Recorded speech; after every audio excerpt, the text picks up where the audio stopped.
नमस्कार, आपके साथ मैं हूं अर्पिता आर्या। पूर्वांचल की चुनावी लड़ाई बेहद तीखी हो गई है। पीएम मोदी थोड़ी देर पहले बलरामपुर में थे, जहां उन्होंने पूर्वांचल पर सौगातों की बारिश की। मोदी ने अखिलेश यादव पर भी हमलों की बौछार कर दी। पीएम मोदी ने कहा कि कुछ लोगों को श्रेय लूटने की आदत है।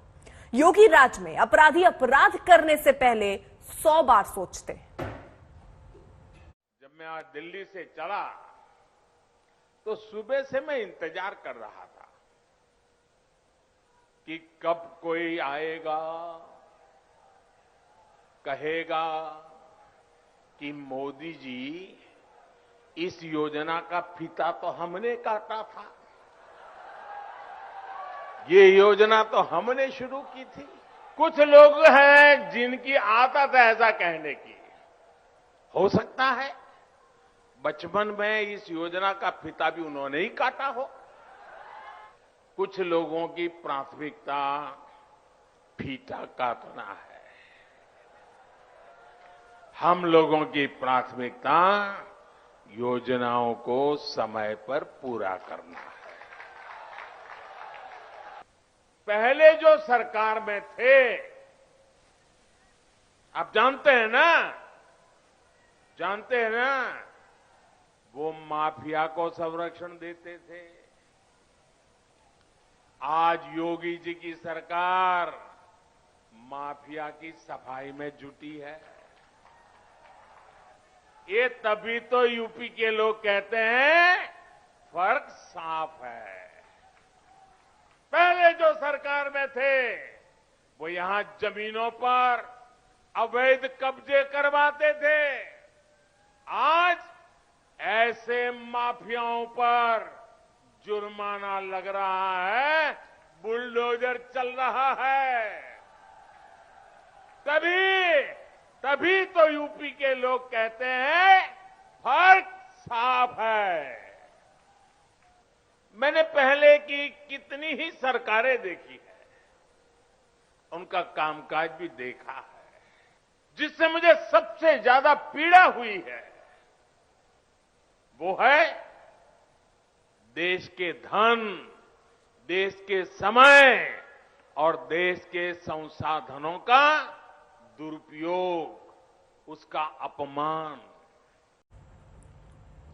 अखिलेश यादव पर यूपी के सीएम योगी आदित्यनाथ ने भी हमला किया। योगी ने कहा कि कुछ लोग दूसरों की कामयाबियों का श्रेय लूटने में लगे रहते हैं।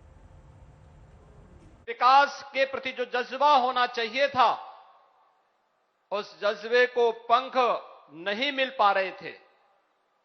हम सब आभारी हैं आदरणीय प्रधानमंत्री जी के कि उन्होंने इस पूर्वी उत्तर प्रदेश में आजादी के बाद के उन सभी सपनों को साकार करने में कोई कोर कसर नहीं छोड़ी।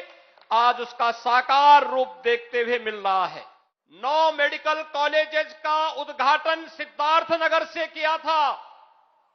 एक इंटरनेशनल एयरपोर्ट कुशीनगर के माध्यम से पूर्वी उत्तर प्रदेश और उत्तर प्रदेश को दिया।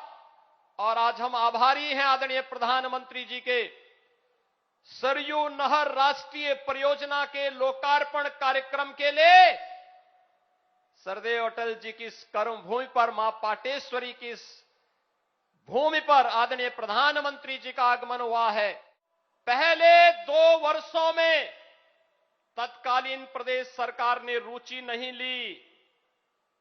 उससे पहले की सरकार, चाहे वह कांग्रेस की रही हो, बहुजन समाज पार्टी की रही हो या समाजवादी पार्टी की रही हो, उनके अंदर तो रुचि थी ही नहीं।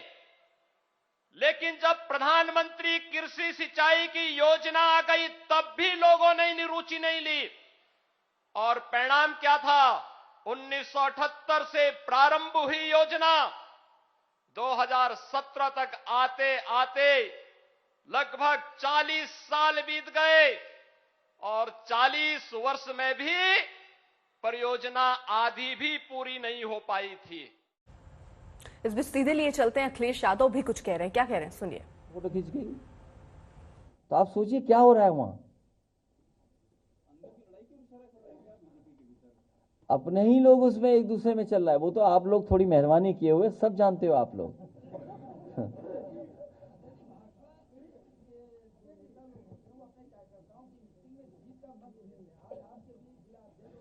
जो मंत्र दे दिया गया है वो आप तक नहीं पहुंचेगा।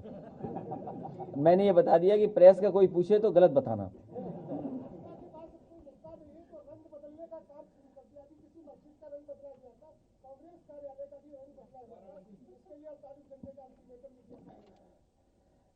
भारतीय जनता पार्टी और उनकी सरकार में बैठे लोगों ने उत्तर प्रदेश को पीछे कर दिया है और उत्तर प्रदेश की जनता ने कई मौकों पर देख लिया है।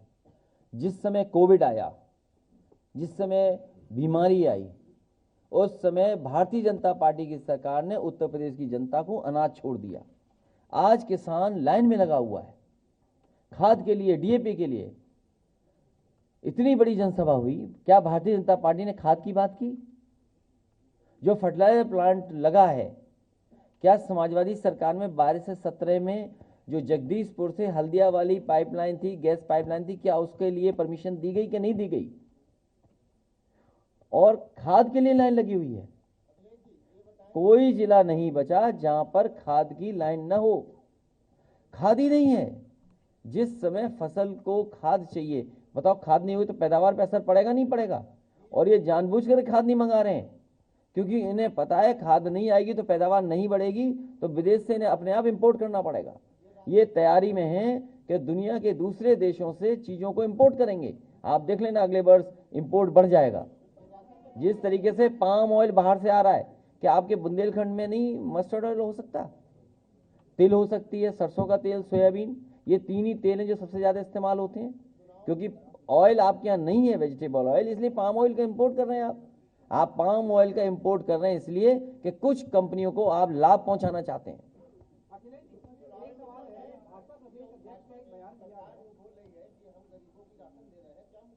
ये राशन पहले नवंबर तक था, उत्तर प्रदेश का चुनाव देखते हुए मार्च तक आ गया है। क्या उसके बाद गरीबी मिट जाएगी? इसीलिए मैंने पिछली बार कहा कि ये मार्च तक चुनाव को देख करके दे रहे हैं गरीबों को खाना। समाजवादी सरकार आएगी तो मार्च से आगे तक लगातार गरीबों को कैसे खाना मिले, अच्छा भोजन मिले, चाहे समाजवादी पैकेट जैसा खाना देना पड़े, देंगे। जो प्रधानमंत्री अटल बिहारी वाजपेयी की यूनिवर्सिटी एक कमरे में चल रही है, अगर आपकी सरकार आती है तो क्या उसको आगे बढ़ाएंगे, उसको मुफ्त रूप देंगे क्या? उसको बटेश्वर में बढ़ाएंगे। बटेश्वर में बनेगी नहीं, जहां जन्मस्थली है वहां के लोग याद कर रहे हैं। बढ़ रहे हैं अगली खबर की ओर। दिल्ली की सीमाओं पर पिछले 1 साल से धरने पर बैठे किसान आज नाचते गाते हुए घर वापस लौट रहे हैं। कृषि बिलों की वापसी और एमएसपी गारंटी कानून जैसे मुद्दों पर सरकार के लिखित आश्वासन से किसानों में खुशी की लहर। घर वापसी से पहले आज किसानों ने दिल्ली की सीमाओं पर विजय उत्सव मनाया। ढोल नगाड़ों की धुन पर किसान नाचते गाते नजर आए। इसके साथ ही सीमा पर लगे तंबू उखड़ने शुरू हो गए। एक सफल आंदोलन के बाद पंजाब, हरियाणा और उत्तर प्रदेश सहित कई अन्य राज्यों के किसानों की खुशी आज सड़क पर देखने को मिली।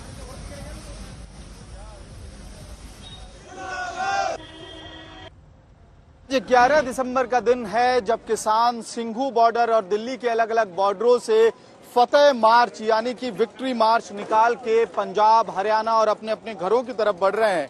लेकिन खास बात यह है कि आज के दिन भी जब किसान घर वापस जा रहे हैं, सिंघू बॉर्डर पे जो लंगर पिछले 1 साल से लगातार खुला हुआ था सबके लिए, किसानों के लिए, आस पड़ोस के लोगों के लिए, वो लंगर आज भी जारी है। उसमें कोई इंटरप्शन नहीं है और लोग उसी स्फूर्ति से काम कर रहे हैं, उसी डेडिकेशन से काम कर रहे हैं जैसा वो आज से साल भर पहले जब ये आंदोलन शुरू हुआ था तब कर रहे थे। लंगर तकरीबन कल तक समाप्त तो कर देंगे क्योंकि कल तक ये बॉर्डर खाली हो जाएगा। बाकी भी सिंघू बॉर्डर, गाजीपुर बॉर्डर भी कल तक खाली हो जाएंगे। कल तक लंगर चलेगा। ठीक है, आज क्या कोई चेंज आया गतिविधि में कि थोड़ा कम खाना बना रहे हैं या जल्दी में हड़बड़ी में? कुछ नहीं है, आपके सामने ऐसे लंगर चल रहा है जैसे पहले चलता था शुरू से लेके अब तक वैसे ही चल रहा है। इसमें कोई कमी नहीं है, नहीं कोई बदलाव नहीं आया, मगर एक खुशी हम संगत से शिकार हैं। पहले भी खुशी का, आप भी खुशी से शिकार हैं। खुशी के साथ आज सेवा कर रहे हैं। इस तरफ मैं थोड़ा विजुअल्स दिखा देता हूँ आप लोगों को कि आज देखिए आखिरी दिन है, किसान अपने घरों की तरफ बढ़ रहे हैं, लेकिन लंगर में जो पूरा एक वेल ऑयल्ड मैकेनिज्म जो था लंगर का वो अपनी जगह सुचारू अभी भी चल रहा है। 1 साल पहले शुरू हुआ किसान आंदोलन आज से इतिहास के पन्नों में दर्ज किया जाएगा। हम मौजूद हैं गाजीपुर बॉर्डर पर। इस वक्त गुरु का पाठ जो है वो किया जा रहा है और उसके बाद अंतिम अरदास की जाएगी, जिसके बाद इस पूरे मंच को जो है वो खाली किया जाएगा।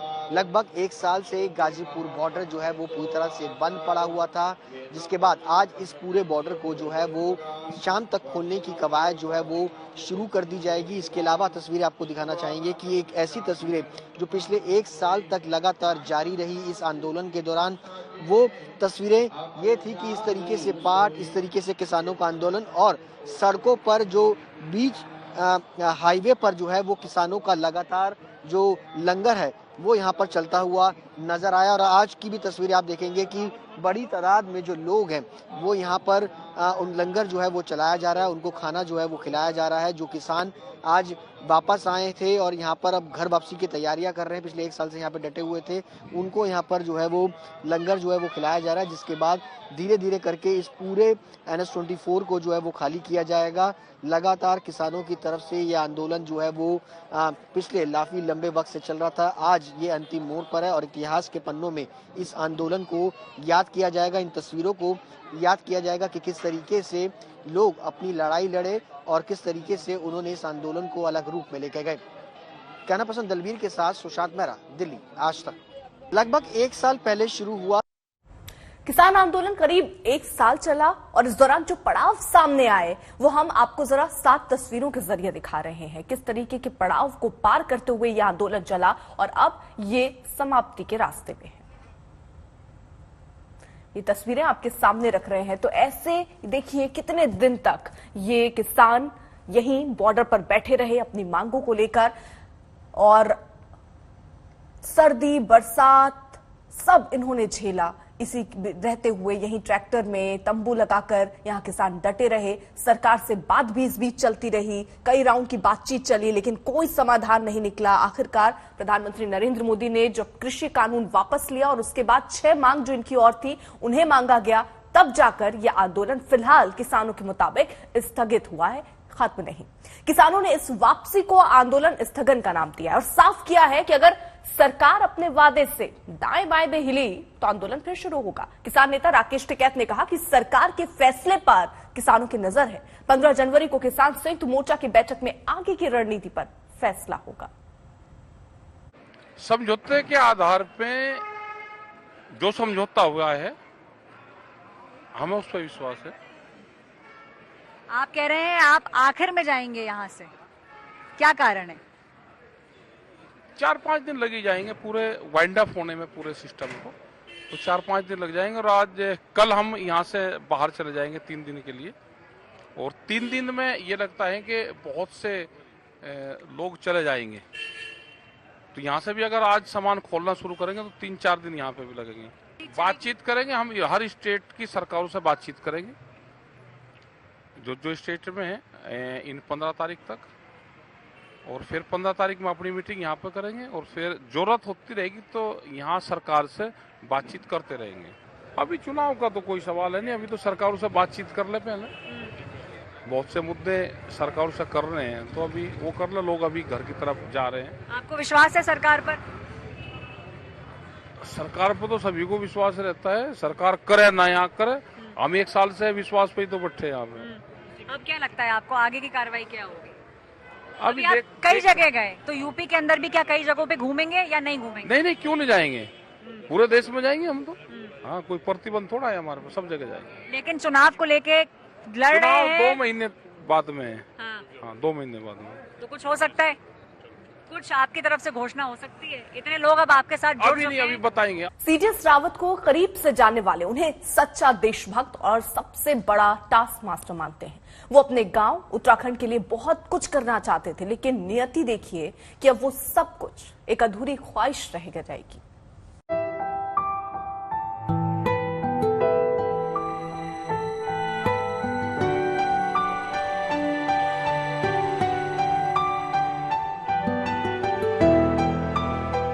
मुझे उत्तराखंड वापस जाना है, वहां के बच्चों के लिए अच्छा बोर्डिंग स्कूल खोलना है।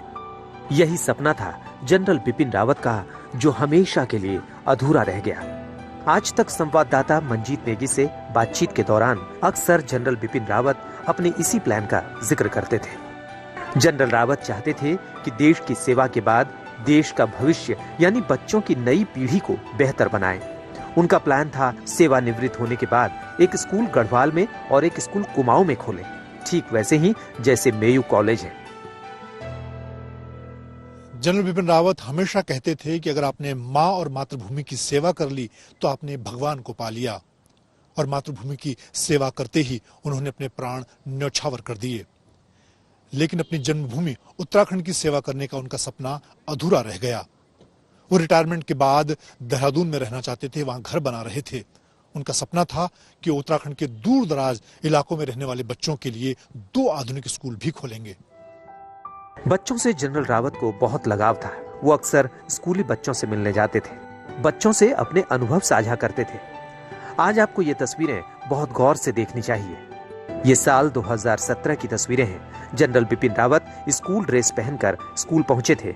ये वही कैम्ब्रियन हॉल स्कूल है जहां उनकी प्रारंभिक पढ़ाई हुई थी, यानी जब अपने स्कूल गए तो उसी स्कूल ड्रेस में। जनरल रावत बच्चों के लिए बेहतरीन स्कूल खोलना चाहते थे, लेकिन अब ये सपना कभी पूरा नहीं होगा। दरअसल वो चाहते थे कि बच्चों में राष्ट्र प्रेम की भावनाओं को पैदा करने की जरूरत है। प्रारंभिक शिक्षा से ही बच्चों में राष्ट्र सेवा का भाव होना चाहिए। जनरल रावत को करीब से जानने वाले बताते हैं कि वो दूसरों से एकदम हटके थे। उनकी वर्किंग स्टाइल और शख्सियत एकदम अलग थी।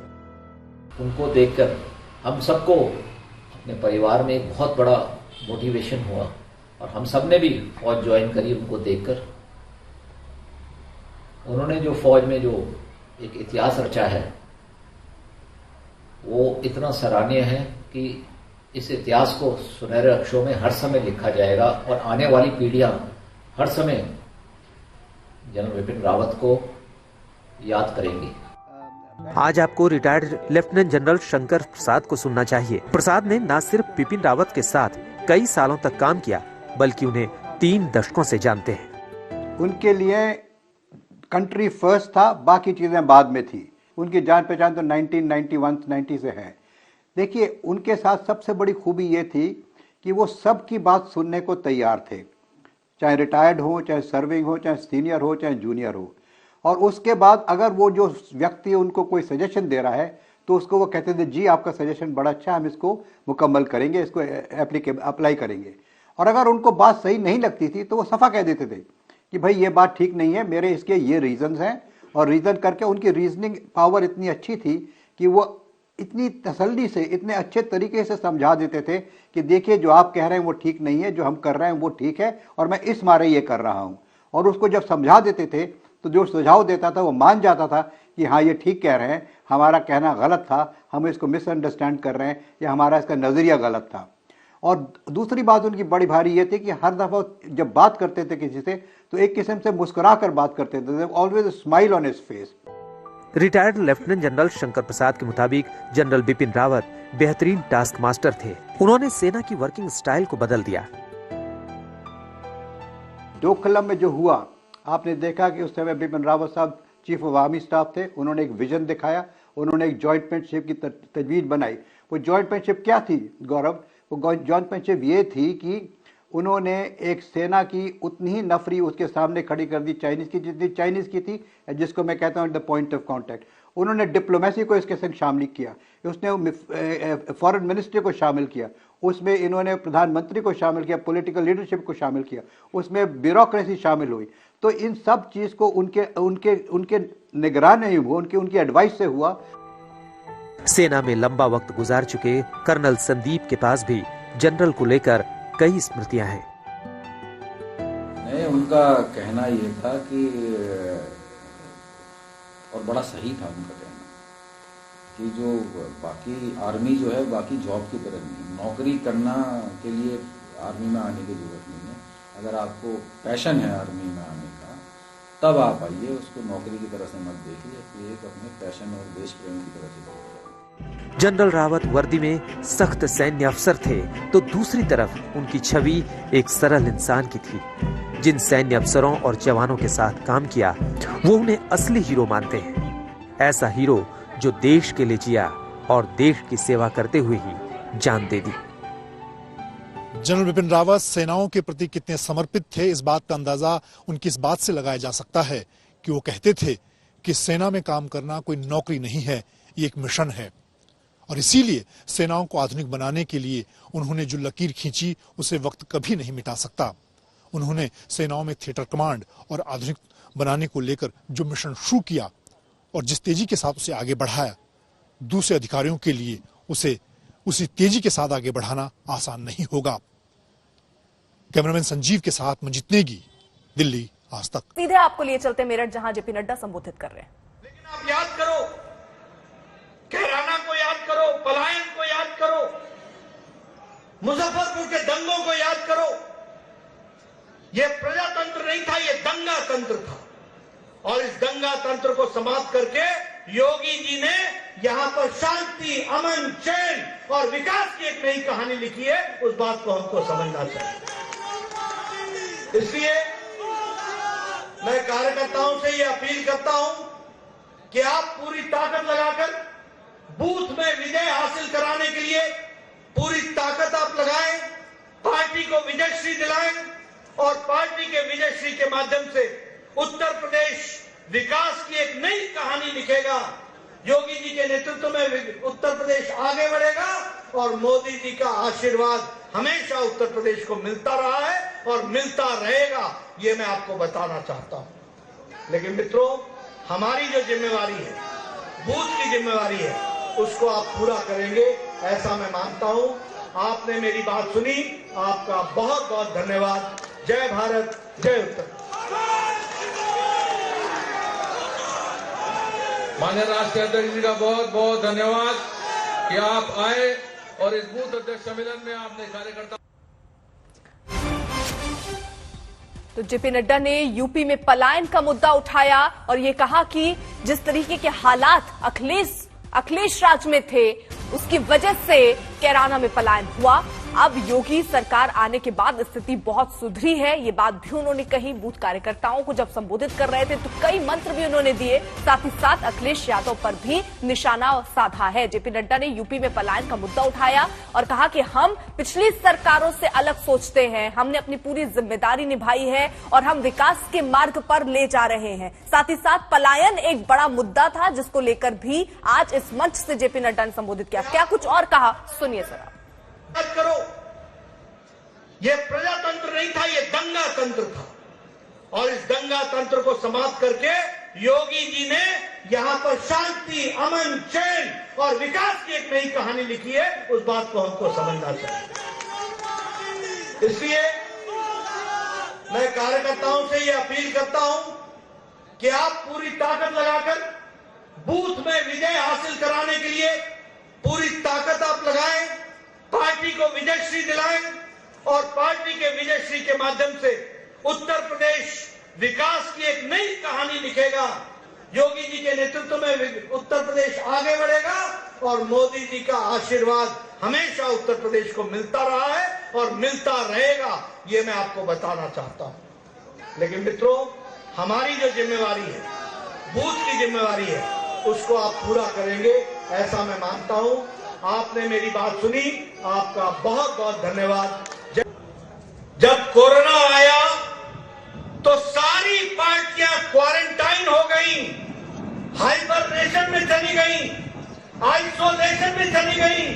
कोई कार्यकर्ता घर से बाहर नहीं दिखा, लेकिन भारतीय जनता पार्टी का कार्यकर्ता जान को हथेली में लेकर राष्ट्र की सेवा में निकल गया। ये भारतीय जनता पार्टी ने करके दिखाया। ये फिर मैं कहने के लिए नहीं कह रहा हूं। 25 करोड़ से ज्यादा लोगों को भोजन पहुंचाने का काम भारतीय जनता पार्टी के कार्यकर्ताओं ने किया। आज सारी पार्टियां किसी न किसी जाति का आधार लेती हैं, किसी न किसी धर्म का आधार लेती हैं, देश को खंडित करने की योजना बना करके चलती है। दुर्भाग्य है कि सरदार पटेल के साथ जिन्ना को बराबरी करने का षड्यंत्र होता है। मित्रों, यह भारतीय जनता पार्टी है जो इस बात पर विश्वास करती है, सबका साथ, सबका विकास, सबका विश्वास और सबका प्रयास। यूपी चुनावों से पहले योजनाओं के लोकार्पण और शिलान्यास की झड़ी भी लगी हुई है। यूपी में चुनाव है, लिहाजा श्रेय लेने की होड़ लगी है। बीजेपी का दावा है कि सरयू नहर राष्ट्रीय परियोजना का आधे से ज्यादा काम उसके 5 साल के कार्यकाल में हुआ। वहीं आधी रकम का प्रावधान भी उसी ने किया। वहीं अखिलेश यादव इससे अपनी सरकार का काम बता रहे हैं।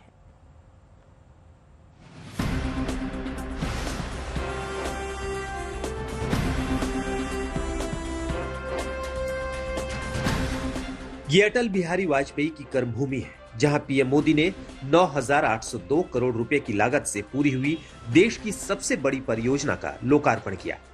इतनी ही सरकारें देखी है, उनका कामकाज भी देखा है।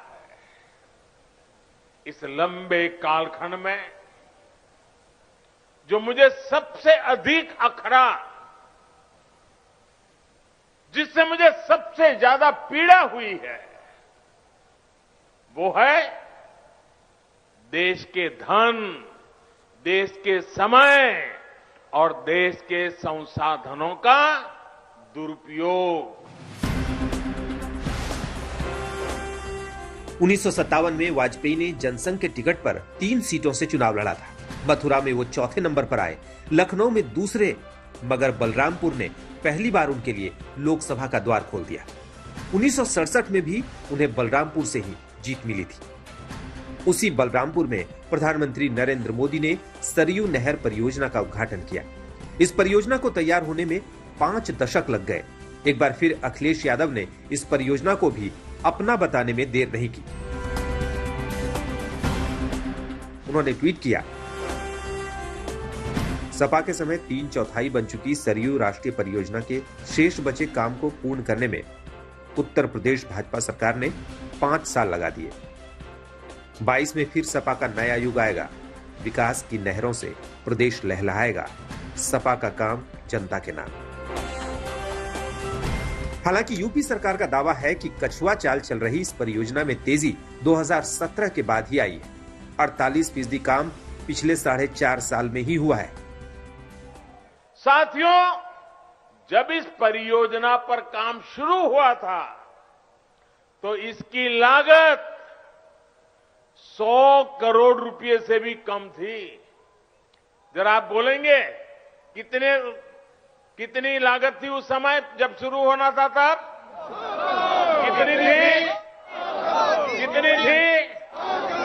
100 करोड़। और आज कहां पहुंचा मालूम है? आज ये लगभग 10,000 करोड़ रुपए खर्च करने के बाद पूरी हुई है। इन दावों का सियासी फायदा किसे होगा, ये चुनाव के बाद ही पता चलेगा।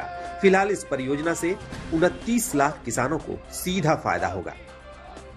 सरयू नहर राष्ट्रीय परियोजना 6,623 किलोमीटर लंबी है, जो यूपी के 9 जिलों की 5 नदियों को जोड़ती है। इसमें घाघरा से सरयू और सरयू से राप्ती, राप्ती को बाणगंगा और बाणगंगा से रोहिन नदी जोड़ी गई है। इस परियोजना से 14 लाख हेक्टेयर क्षेत्र को सिंचाई की सुविधा मिलेगी, जिसका इंतजार लंबे समय से इस इलाके के किसानों को था। आखिरकार 1971 में जो परियोजना शुरू हुई वो 2021 में अपने अंजाम तक पहुंची है। 9 मेडिकल कॉलेजेस का उद्घाटन सिद्धार्थनगर से किया था। एक इंटरनेशनल एयरपोर्ट कुशीनगर के माध्यम से पूर्वी उत्तर प्रदेश और उत्तर प्रदेश को दिया। और आज हम आभारी हैं आदरणीय प्रधानमंत्री जी के।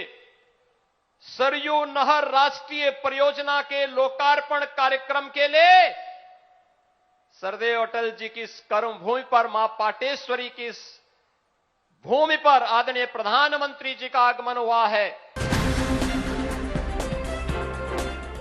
बलरामपुर अटल बिहारी वाजपेयी की कर्मभूमि रही है, जहां बीच में बीजेपी की जड़ें कमजोर हो गईं, मगर 2017 में बीजेपी के पक्ष में ऐसी लहर चली कि यहां की सभी 4 विधानसभा सीटें बीजेपी के खाते में चली आई। 2022 के चुनावों से पहले पीएम योगी और सीएम योगी की चुनावी रैलियों से माहौल गर्म है।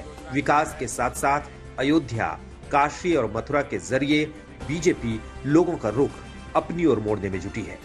अभिषेक मिश्रा, बलरामपुर, आज तक।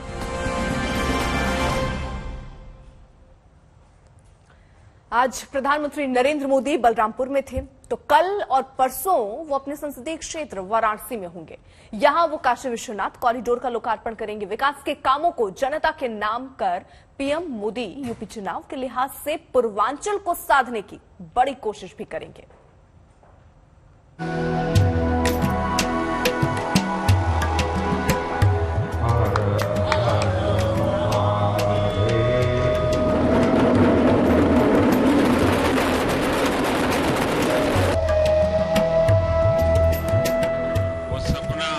साकार होने का शुभारंभ हो रहा है। लगभग 5.25 लाख स्क्वायर फीट में बन रहा बाबा काशी विश्वनाथ का धाम, जिसे विश्वनाथ कॉरिडोर के नाम से भी जानते हैं, अब लगभग तैयार हो चुका है। छोटी बड़ी 23 इमारतें आकार ले चुकी हैं। वहीं 27 मंदिरों की खूबसूरत मणिमाला भी मनमोह रही है। इस भव्य दिव्य धाम का लोकार्पण पीएम मोदी खुद रविवार को अपने 2 दिवसीय दौरे के पहले दिन करेंगे। करीब 2 साल पहले जब पीएम मोदी वाराणसी आए थे, तब इसके शुभारंभ को एक चुनौती के तौर पर लिया था। भोले बाबा का आदेश कहो, आशीर्वाद कहो कि आज वो सपना साकार होने का शुभारंभ हो रहा है। ये काशी विश्वनाथ धाम एक प्रकार से ये भोले बाबा की मुक्ति का पर्व है कि ऐसे जकड़ा हुआ था हमारा बाबा, चारों तरफ दीवारों में फंसा हुआ था। सबसे पहले पीएम मोदी काल भैरव मंदिर में मत्था टेकेंगे और फिर गंगा मार्ग से होते हुए खुद गंगा घाट से जल भरकर बाबा विश्वनाथ का जलाभिषेक करेंगे। फिर विधि विधान से भगवान विश्वनाथ की पूजा करेंगे। गर्भगृह में जब पूजन होगा, उस वक्त सिवाय पीएम मोदी और पुजारियों के साथ न्यास के सदस्यों के अलावा कोई और नहीं होगा। मैं ये मानता हूं कि जो कुछ भी यहाँ प्रकल्प चल रहा है, उस सबके मूल में प्रधानमंत्री माननीय नरेंद्र मोदी जी का यह बहुत हार्दिक लगाव रहा है, उनका निर्देश रहा है। ये मैं देख रहा हूं कि ये विश्व की अद्वितीय घटना है, जो इतना प्राचीन हजारों वर्षों का प्राचीन निर्माण। आज तो मैं देख कर अभिभूत हो गया कि जो हम लोग छोटे छोटे थे, यहाँ देखते थे, खेलते थे, वो सारी की सारी चीजें जो एकदम नहीं। इतने भव्य और महा आयोजन के पहले विश्वनाथ मंदिर में भक्तों की भीड़ अभी से उमड़ने लगी है। 23 दिसंबर की तारीख को देश भर से आए 3000 खास मेहमान और साधु संत और महात्मा उस पल के साक्षी बनेंगे जब विश्वनाथ धाम का लोकार्पण मंदिर चौक में पीएम मोदी करेंगे।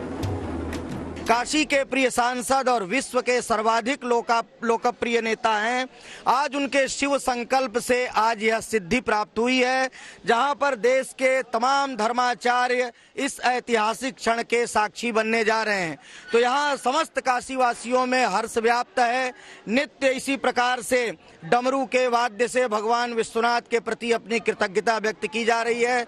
और जब 13 तारीख को इसका भव्य और दिव्य उद्घाटन होगा, राष्ट्र के लिए समर्पित होगा, तो न केवल भारत के अपितु विश्व भर में कोने कोने में बैठे हुए जो तमाम भगवान विश्वनाथ के भक्त हैं, धर्म प्राण जन हैं, उन सब में एक अलग प्रकार के आनंद की अनुभूति होगी।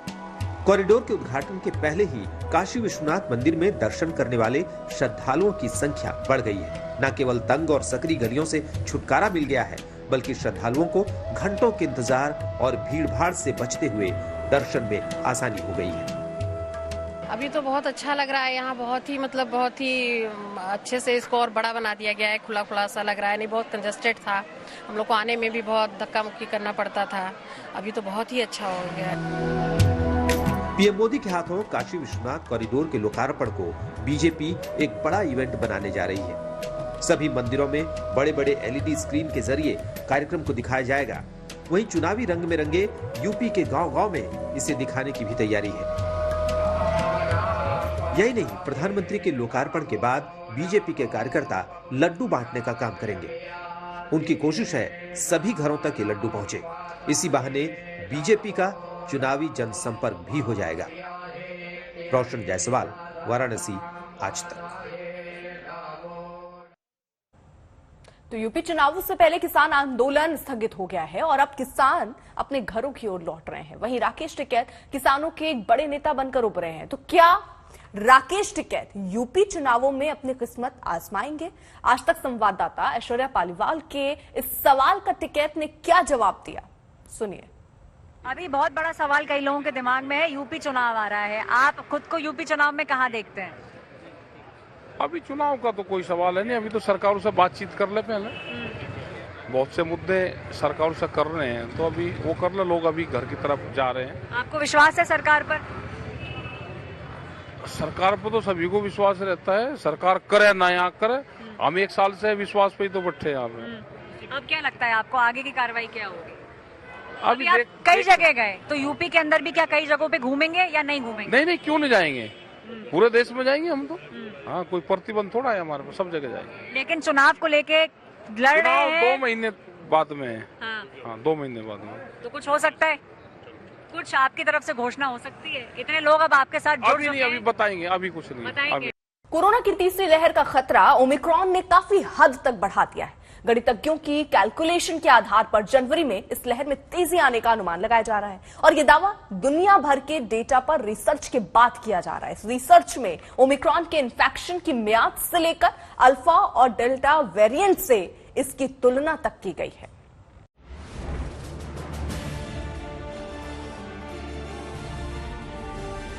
कोरोना के नए वेरिएंट ओमिक्रॉन को लेकर नए अनुमान सामने आ रहे हैं।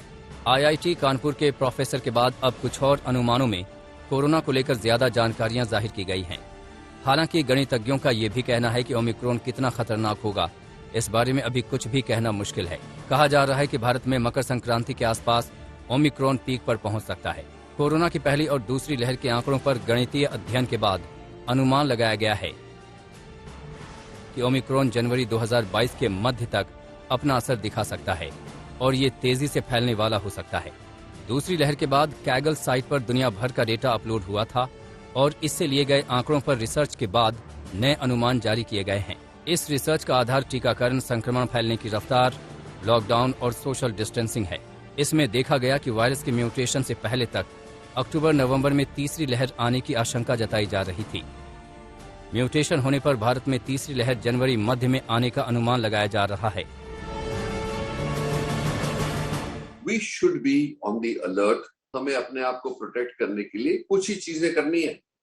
एक तो एज ए गवर्नमेंट हमें ये, क्योंकि पता है कि ये हमारे यहाँ से पैदा नहीं हुआ, ये भारत से आ रहा है, तो इसको अब जितने लोग ट्रैवलर्स आ रहे हैं उनको बहुत बहुत केयरफुली मॉनिटर किया जाए। इसके साथ ही रिसर्च में ओमिक्रॉन वायरस से छुटकारा मिलने के वक्त का भी अनुमान जाहिर किया गया है। इसके मुताबिक अल्फा वायरस से मरीज को 14 दिनों में छुटकारा मिलता था, वहीं डेल्टा वायरस से 10 दिन में, और अब गणितज्ञों का कहना है कि ओमिक्रॉन वायरस से 15 से 20 दिन में छुटकारा मिलेगा। साथ ही ओमिक्रॉन के लक्षणों का भी जिक्र इस रिसर्च में किया गया है, जिसके मुताबिक वायरस के शिकार मरीज को धीमा बुखार रहेगा, हाथ पैर और पेट में दर्द, कमजोरी, थकावट होगी। वायरस आने के साथ ही निमोनिया की शिकायत आएगी, लेकिन ये कितना घातक होगा इसका पता 15 दिन बाद ही चलेगा। सबसे पहले कोरोना अल्फा वायरस के रूप में फैला था, वहीं दूसरी लहर में अल्फा वायरस 6 बार म्यूटेट होने के बाद डेल्टा वायरस के रूप में आया और अब ओमिक्रॉन 50 बार म्यूटेट होने के बाद आया है।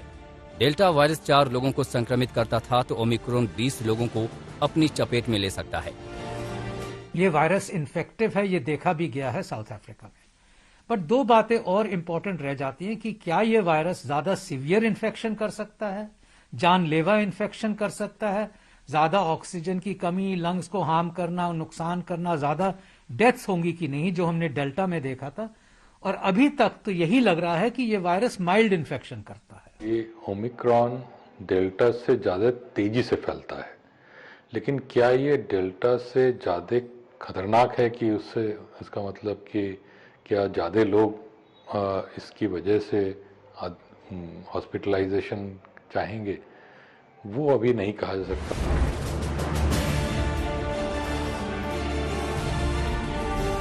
ओमिक्रॉन से बचाव के लिए बूस्टर डोज देना होगा। बूस्टर डोज के लिए वैक्सीन अपग्रेड करनी होगी, जिसमें कम से कम 3 महीने लगेंगे। ऐसे में तीसरी लहर की आशंका बढ़ती जा रही है। जो घातक हो सकती है। आज तक ब्यूरो। इलाज के महंगे खर्च पर लगाम लगाने के लिए इंश्योरेंस रेगुलेटर IRDAI ने सरकार से अस्पतालों के रेगुलेशन का अधिकार मांगा है। साथ ही ये विकल्प भी दिया कि अगर ऐसा करना मुमकिन नहीं है तो फिर किसी और को अस्पतालों का रेगुलेटर बनाया जाए। इससे वो मरीजों से इलाज के बहाने औने पौने दाम नहीं वसूल सकेंगे।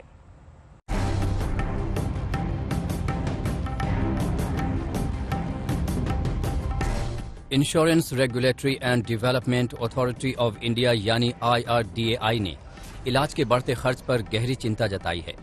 इस इलाज के खर्च को कंट्रोल करने के लिए IRDAI ने सरकार से अस्पतालों को रेगुलेट करने का अधिकार मांगा है। IRDAI ने कहा है कि अगर ये मुमकिन नहीं है तो फिर अस्पतालों को रेगुलेट करने के लिए एक अलग से रेगुलेटर बनाया जाना चाहिए। IRDAI का कहना है कि पूरे हेल्थ सिस्टम को रेगुलेट करना ज्यादा मुश्किल नहीं है। फिलहाल इसका केवल एक हिस्सा ही रेगुलेशन के दायरे में आता है, जिसमें बीमा कंपनियां शामिल हैं। ऐसे में बीमा कंपनियों से जुड़े थर्ड पार्टी यानी TPA को नियंत्रित करने से अस्पतालों को भी आसानी से रेगुलेट किया जा सकेगा। फिलहाल IRDAI बीमा कंपनियों के प्रीमियम बढ़ाने के तरीके पर नजर रखता है, लेकिन अस्पतालों के लिए कोई रेगुलेटर न होने से कुछ मामलों में IRDAI को राज्य सरकारों के जरिए बीच बचाव करना पड़ा।